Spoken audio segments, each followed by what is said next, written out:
Sheriff's Department, and I want to thank the Sheriff Staley for hosting us. We got a really great bill signing. You want to see how excited they are for the bill signing that we have tonight? We're also joined with us by St. Johns County Sheriff Robert Hardwick. I want to thank him. Senator Hudson. I saw we have Representative Killebrew. And then we're going to hear from, and also Senator Tom Wright.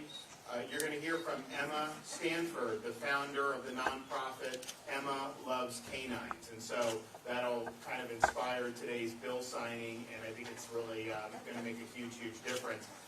Before I get into that, I do think it's sad to see some of the economic numbers with the Biden inflation coming out. 8.6%. They tried to say, first they said it wasn't going to happen, then it was transitory, then it would basically kind of solve itself. They said it was going to moderate 2 months ago, and now it's accelerating, and you have energy, groceries, all the things that really, really matter are just going through the roof. And the sad thing is you see people filling up their gas tanks, you see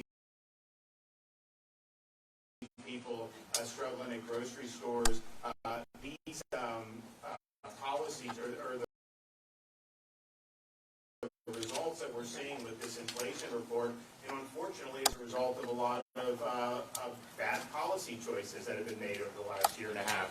You don't declare war on American energy and undercut our energy independence and think that that's going to lead to more affordable energy for people. Of course not. It's caused it to go up. You don't print trillions and trillions of dollars and think that that's somehow not going to be reflected in rising prices and rising inflation. And so it's frustrating to see that happen because I think it didn't need to happen.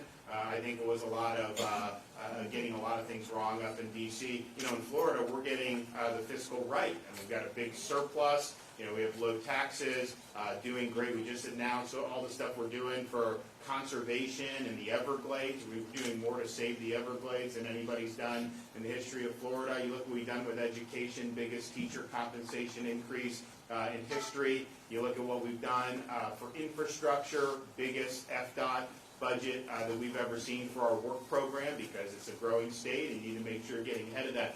So we're hitting the things that are right. Our approach has been very solid, and it seems like the last year and a half are doing what we're doing, and everybody who's working throughout the country, not just Florida, their lives have been made more difficult by some of these big-time policy errors in Washington, D.C. So it was a brutal report today. It's one thing to have to deal with this for a little bit if it was going to start going down, but that is not what that report said today, and that just is indication that there's going to be some rough sledding ahead. We're prepared to deal with it from a budget perspective in Florida because we've made good choices. And we've got massive surplus, and we're going to be able to meet our needs and all the services and things people depend on. That's going to be good. But, you just would have done it a little different over the last year and a half. We would not be looking at the level of Biden inflation that we are right now. So some people like me were saying this back at the time. No one wanted to listen. But one of the things we've also done, in addition to education, infrastructure, environment, we've supported public safety and law enforcement more than any state in the country. You didn't think about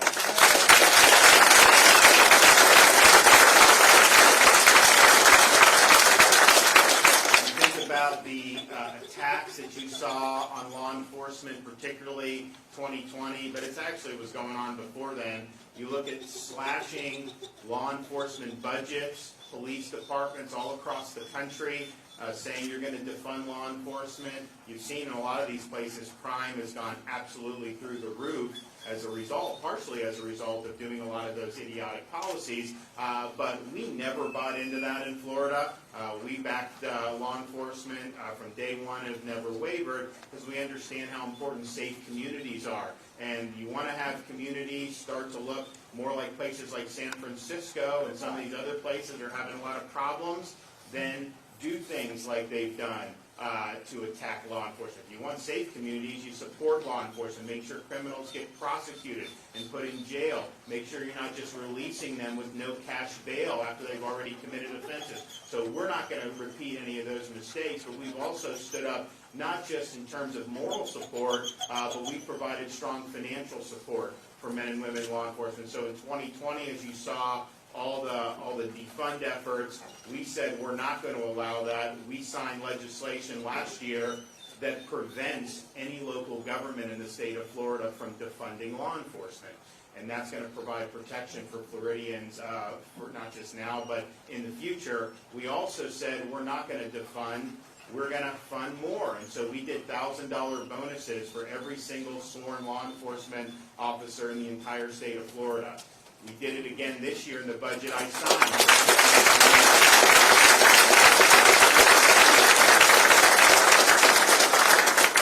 2 years in a row, $1,000 bonuses, and not just law enforcement. We did it for fire, rescue, and we also did it for EMTs 2 years in a row. So we're excited at that. In the budget I signed, that'll go into effect July 1st, biggest increase in salaries for state law enforcement personnel in the history of the state of Florida. Agencies like Fish and Wildlife, agencies like FDLE, Highway Patrol are seeing really, really big increases, and we're happy to do that. And we also did something to aid recruitment and retention.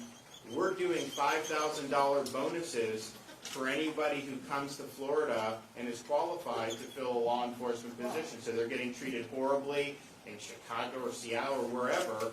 You come, any agency in Florida, municipal, county, or state, if you're new and you're qualified, and if you're young and you just go into it for the first time in Florida, you're eligible too.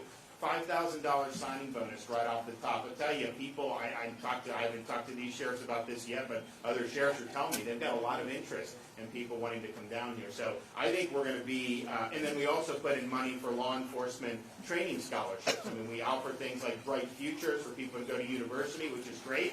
But what about if someone wants to go to a police academy? Well, now you're eligible for scholarship here in the state of Florida. So we're happy with the progress we've made, and we're going to continue to do it. Now, we've also done things to recognize that, yes, when you think of a police officer or a sheriff's deputy, you think of these guys standing here. We also got to think of these guys here on all four legs, because they do a lot. These canines are instrumental in helping to keep our community safe. And they are, we dealt with, when I was active duty, a lot of military working dogs in places like Iraq would be in really difficult situations. It's the same thing with these canines. They're put in very difficult situations, and they're not only protecting the officers, but they're protecting the public as a whole. And so last year we signed a bill, SB 388, to support canines injured in the law of duty. It allowed ambulances.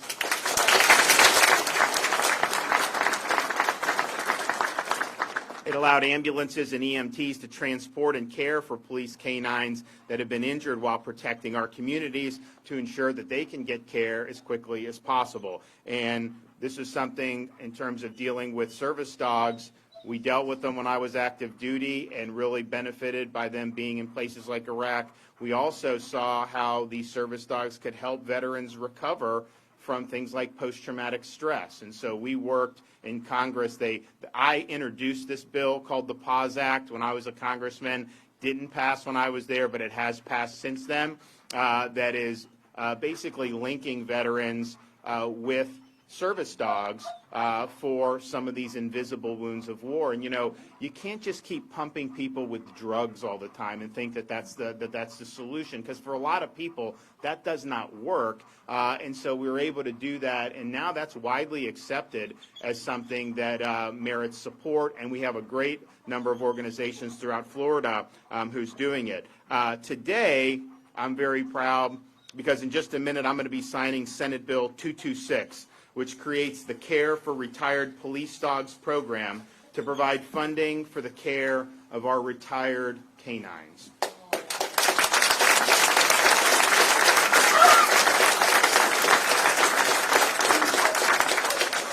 This program will be housed under the Florida Department of Law Enforcement, and it will help officers or adopted families of retired canines afford the veterinary costs for these animals and ensure that they are well taken care of and repaid for their services. Caregivers will be eligible for up to $1,500 of reimbursements for veterinary costs each and every year. And so $300,000 has been allocated for this program this year, and we will have it administered by a nonprofit dedicated to the care of retired police dogs.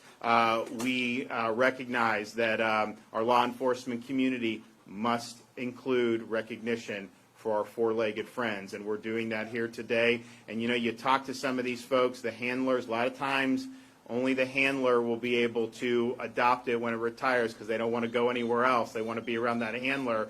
So you have some of these handlers will have more than one, but that gets very, very expensive and even cost prohibitive for a lot of people. So now what we're saying in Florida is we're going to step up. We're going to provide support for these canines, and I think it's going to be fantastic. I think you're going to see people lining up to be able to adopt these guys, and they're going to be able to live good retirements because they've earned it, and we're proud to be able to be here to support it. And we wouldn't be able to do this if we didn't have advocates like Emma, who I mentioned has a nonprofit group called Emma Loves Canines. So I want her to be able to come up and say a few words about all her efforts. So Emma Stanford, everybody.